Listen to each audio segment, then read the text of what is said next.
सोमवार के दिन भगवान शिव का सावन मास में पूजन करने का अमोघ फल प्राप्त होता है।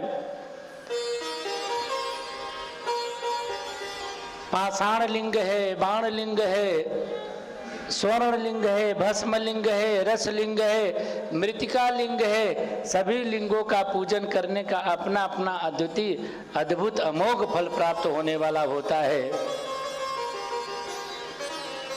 एक चर्चा और भी आई थी कल कि किस शिवलिंग का प्रसाद खाना चाहिए। हमने सुना है कि कई सारे शिवलिंगों का प्रसाद नहीं खाना चाहिए, ऐसा कल किसी ने पूछा था। तो हमने उसको कहा आपका इस प्रश्न का उत्तर देंगे। संसार में सभी शिवलिंगों का प्रसाद नहीं खाया जाता। सभी शिवलिंगों का प्रसाद नहीं खाया जाता और सभी शिवलिंगों का प्रसाद छोड़ा भी नहीं जाता। उनमें आपको बता दूं, जहां जहां पर चंड का अधिकार होता है, चंड के अधिकार वाले शिवलिंग का प्रसाद मनुष्यों को, गृहस्थी भक्तजनों को, अन्यत्र किसी को नहीं खाना चाहिए। जहां पर चंड का अधिकार होता है, जहां पर चंड का अधिकार नहीं होता वहां पर प्रसाद आप खा सकते हैं।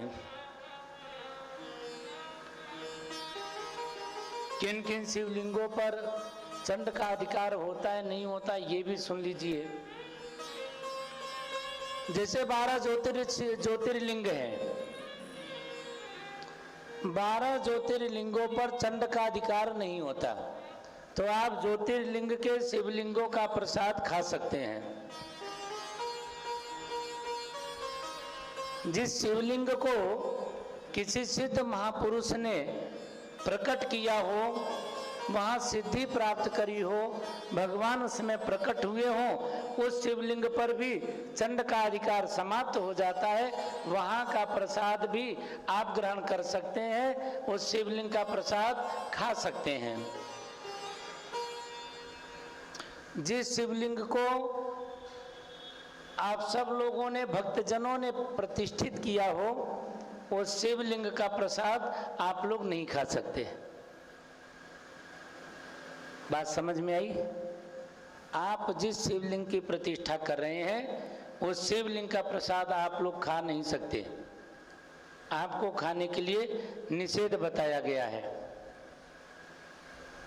जो सिद्धों के द्वारा स्थापित है, जो स्वयं सिद्ध है, जो ज्योतिर्लिंग है, उपलिंग है, इन जगहों पर चंड का अधिकार नहीं होता। इन शिवलिंगों का प्रसाद आप लोग खा सकते हैं।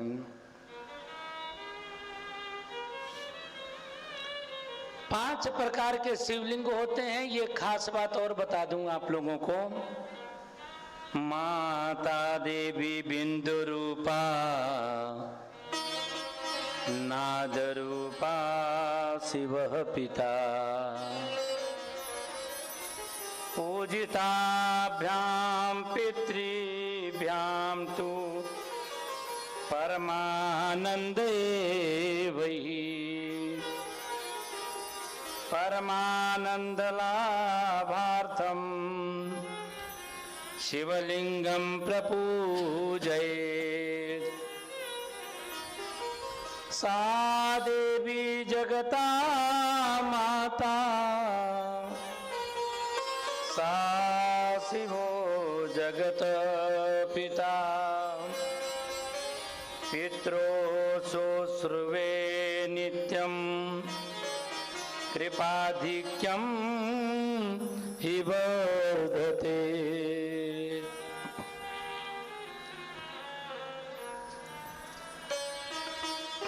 भगवान शिव को पिता समझना चाहिए और देवी पार्वती को माता। माता देवी बिंदु रूपा, नाद रूपा शिव। जो ओम बनता है ना, ओम में देखा होगा कि एक बिंदु बना होता है ऊपर, और उसके ऊपर चंद्रमाकार की आकृति होती है। तो जो चंद्रमाकार की आकृति होती है ये है नाद, और जो बिंदु है उसमें बिंदी लगी हुई वो है बिंदु। तो बिंदु है माता पार्वती और नाद है भगवान सदाशिव भोलेनाथ। तो नाद रूपा भगवान शंकर हैं जो पिता स्वरूप हैं, और देवी पार्वती बिंदु रूपा हैं जो माता स्वरूप है हमारे लिए। तो माता पिता के स्वरूप में भगवान शिव और देवी का पार्वती का पूजन करने पर माता पिता की दीर्घायु होती है, और माता पिता को ही शिव और पार्वती मान करके पूजने वाला साक्षात शिव का ही पूजन करने वाला हो जाया करता है। बोले शंकर भगवान की